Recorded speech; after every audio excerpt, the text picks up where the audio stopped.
super extreme. And this dacoit Brahmin saw him and thought, if we can just rob him, me and all my associates, we can all retire. That's it, finished.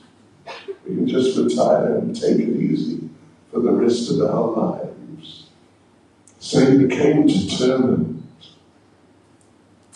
He probably had a navel ring, or some navel rings. What else? What other rings can you have? Nose rings, of course, all sorts of nose rings. Anyway, whatever you could put some type of jewelry on, he just completely put jewelry and solid gold there. So this dacoit gathered his friends. They found out that Lord Nityananda was staying with a devotee named Hiranya Pandit in his house just outside Navadvip. So armed with swords, daggers, tridents, this whole army of dacoits gathered, like in the sort of early night, maybe like 8 o'clock or something like that. They gathered just outside in the woods, just outside the house of Hiranya Pandit. At that time, Lord Nityananda was eating in the house of Hiranya Pandit, but the house was full of devotees, and they're just roaring and chanting the holy names, wild with the ecstasy of Krishna prema. One devotee, Vrindavan Das Thakur says, roared like a lion. Another made a sound like thunder. So it was very spectacular. So these dacoits, they're sitting under the trees, waiting for things to quiet down and people to take rest. And they were discussing. One was saying, those gold bangles, they're for me. Another was saying, the gold anklets with diamonds, they're mine.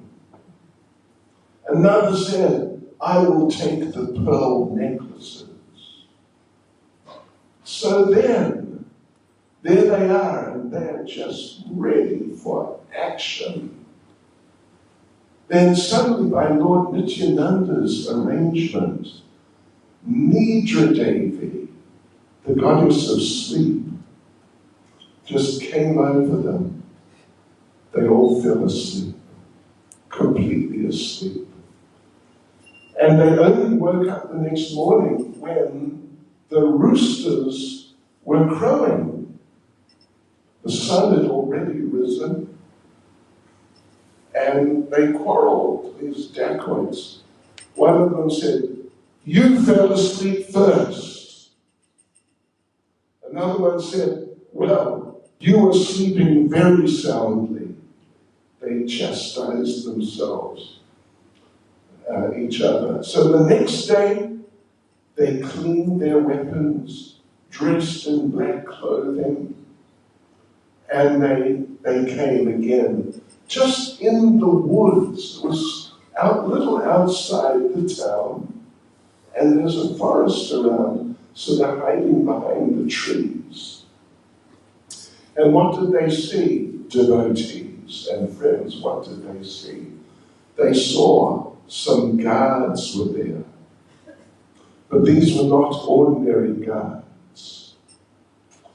These men were about 3 meters tall and 3 meters wide, and just solid muscle.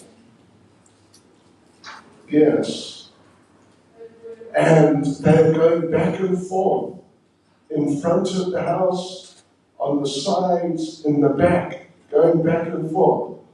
And as they're going back and forth, they're chanting the holy names very powerfully. I mean, I can't do it like that, but Hare Krishna, Krishna Krishna, Hare Hare, Hare Rama, Rama Rama, Hare Hare.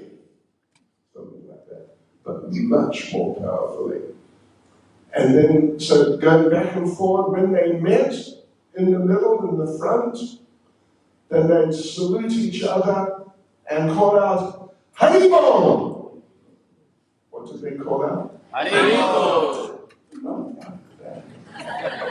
They called out, Haribol! Haribol! They were giants. Yeah. And they looked powerful and ferocious. And these thieves saw that each one of these guards could, with one hand, kill 100 of us. So they sneaked off. Yes. So they sneaked off. And then they thought, you know what? We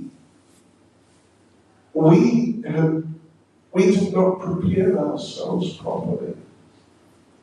We need to do a big Chandi Puja. Yeah.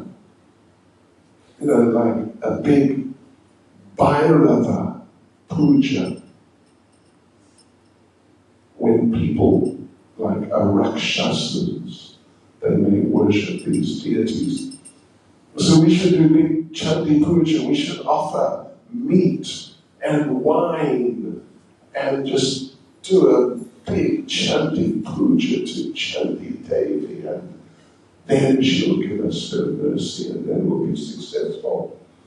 So they came for a third time some days later. Each thief had between 5 and 10 weapons. So it's a perfect night. Not a cloud in the sky, full moon. They came running out to attack the house and just overrun the house and overwhelm the house. Suddenly, just like that, a huge storm came within like a second or two. Massive storm. The rain was falling in pillars. There were hailstones this size. Imagine getting one of them on your head. And these thieves, suddenly they all lost their sight. They became blind. And no one had the power to see. So, some of them fell into a ditch and was ferociously attacked by mosquitoes and leeches. Have you ever had a leech become attached to you?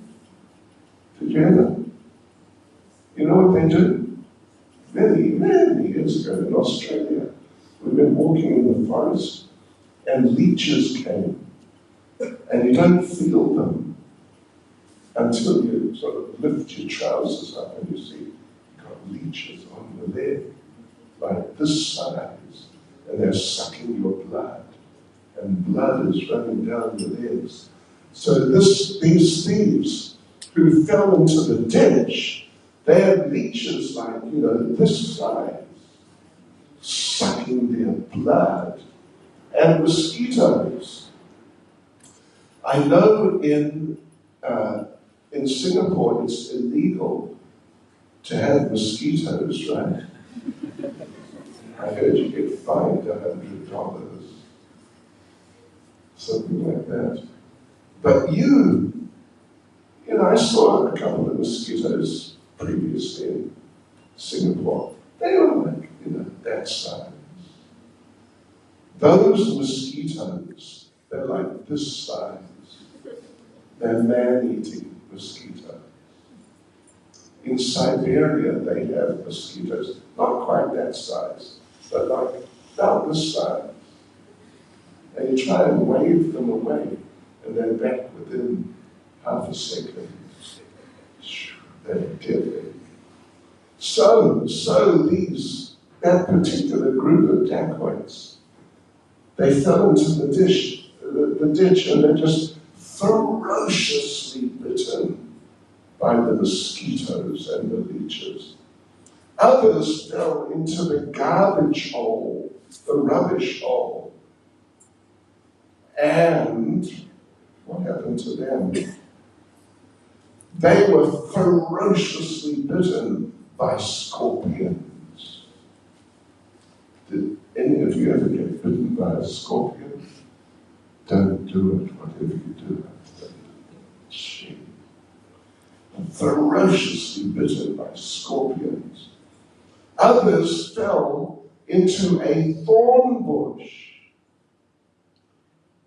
In South Africa, we have these thorn trees. I mean, you have them in India also, but with thorns like this size and sharp like razor blades. They're just, whoa, they're really dangerous. So these dacoits fell into a thorn tree, and now they couldn't move. If they moved an arm, the arm would just be torn by the thorns. So it was really amazing. Some others fell into a canal and broke their hands and legs. Another one suddenly became overpowered by a fever. Yes, so then the storm was there, smashing them and bashing them. They couldn't save their lives. So some of them became dizzy and fell down. And they forgot who they were, just filled with terror. So anyway, Lord Indra, aware that these are enemies of Lord Nityananda, he sent super special storm. So then the chief dacoit, he's in one of these groups and he's just in some hopeless and horrible situation. Suddenly he got the realization, this Nityananda, I've heard people say that maybe he's an incarnation of God. I think it must be true. So the chief, the dacoit Brahmin, within his heart he accepted Lord Nityananda as the Supreme Lord. And he decided, if I ever get out of this situation, I'll go into the house and I will just surrender to him and give my life to Nityananda. So suddenly, as he was thinking that, suddenly the storm disappeared. Everyone became freed from the situations they were in. All the others ran away. But the chief, dacoit Brahmin, he went into the house. And there was Lord Nityananda with the devotees having kirtan.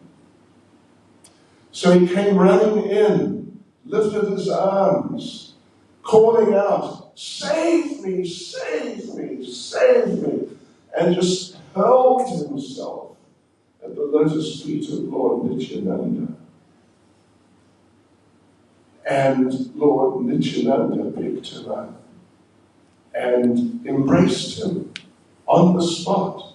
Many of the devotees were thinking, they knew who this man was, and they're thinking, he's going to make some trouble. But there he is, surrendering. to Lord Nityananda. So Lord Nityananda embraced him, and the dacoit Brahmin started crying.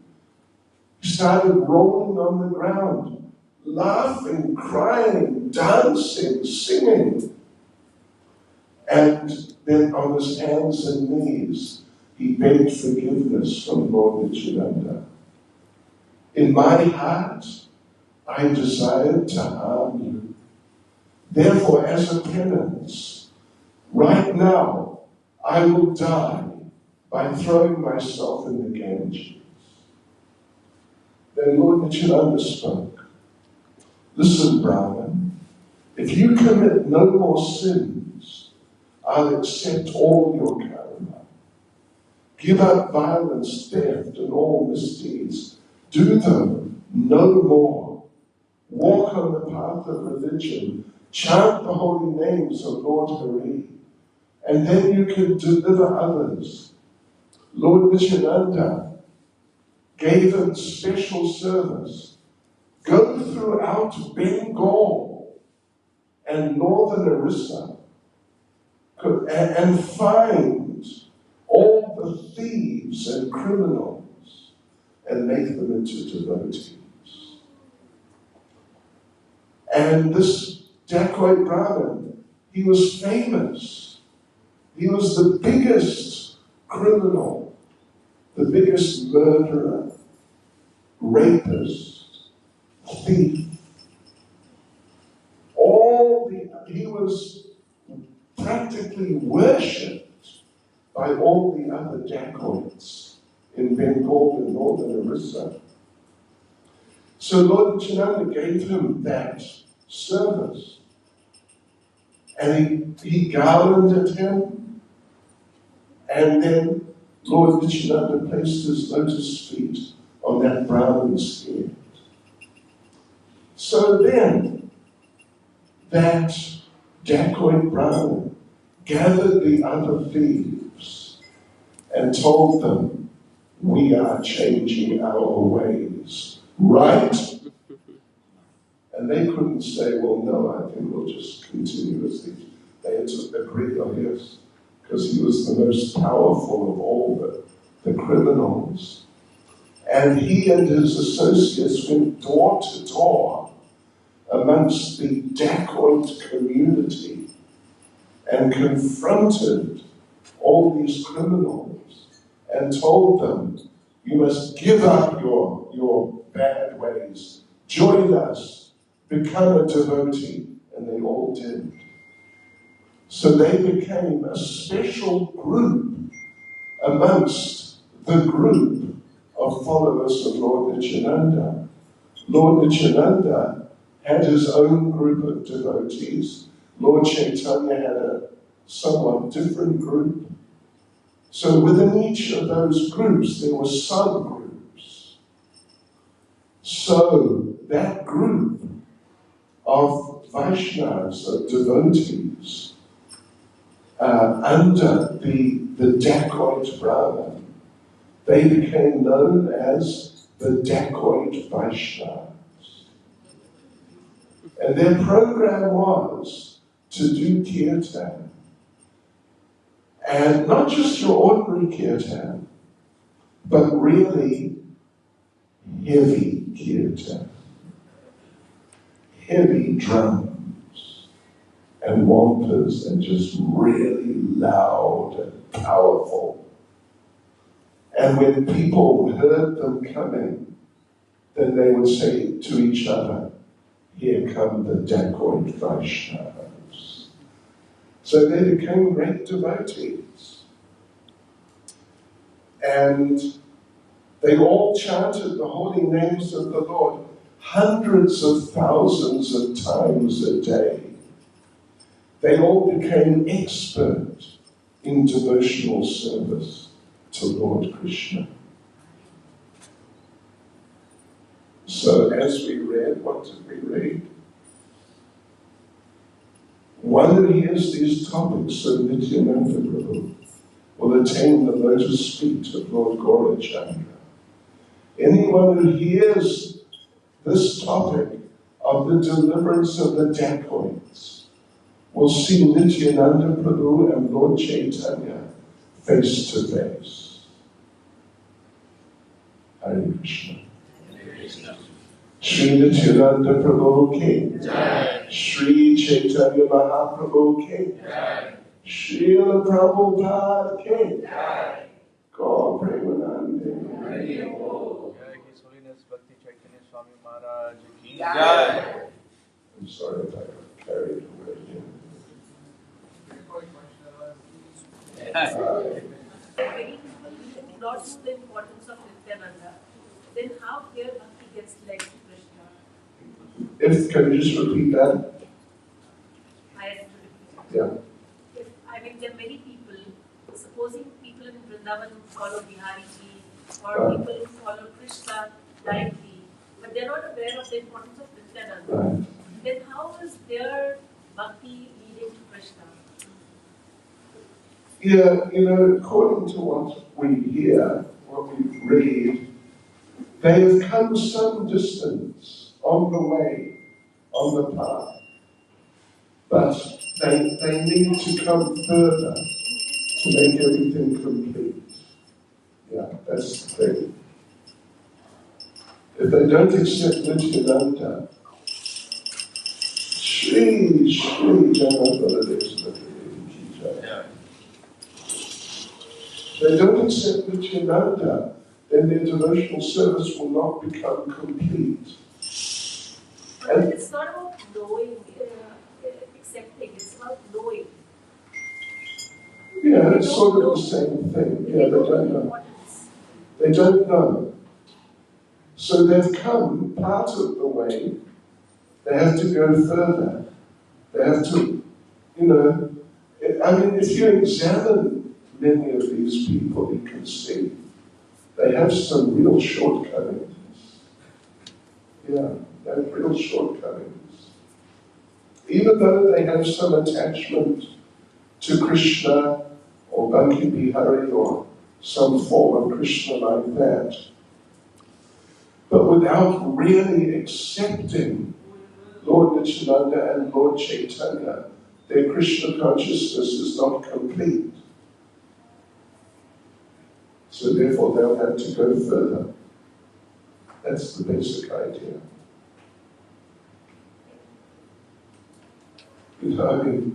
This is extremely extreme, but in Chaitanya Charitamrita, Srila Krishnadas Kaviraj Goswami, the author, he says that anyone who worships Krishna but doesn't accept Lord Chaitanya is a demon.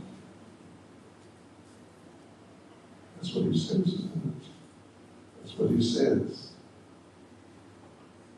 So these people, they're not complete. They've come a certain distance, but they're not complete. They have to go further. No, but because to some degree they have sincerity and they're doing service, they'll get opportunities to go further by the mercy of the Lord. And Maharaj, in the two lectures that you've taken today and yesterday, you haven't touched on the Guru Tattva of Nityananda. Is there any particular reason for that? There's a certain... You haven't touched on the Guru Tattva of Nityananda. Why is that? Why is that? I mean, why you did not touch on the Guru Tattva of Nityananda? I don't understand the question. The Guru Tattva of Nityananda. Yeah. Why we haven't talked about that? We just did. But, these are things that kind of, to some degree, not too much, but to some degree, they are more sort of subtle understandings in Krishna consciousness. And therefore they may not be discussed a lot openly. But sooner or later, if a devotee is sincere and practicing Krishna consciousness, these things will be revealed to them.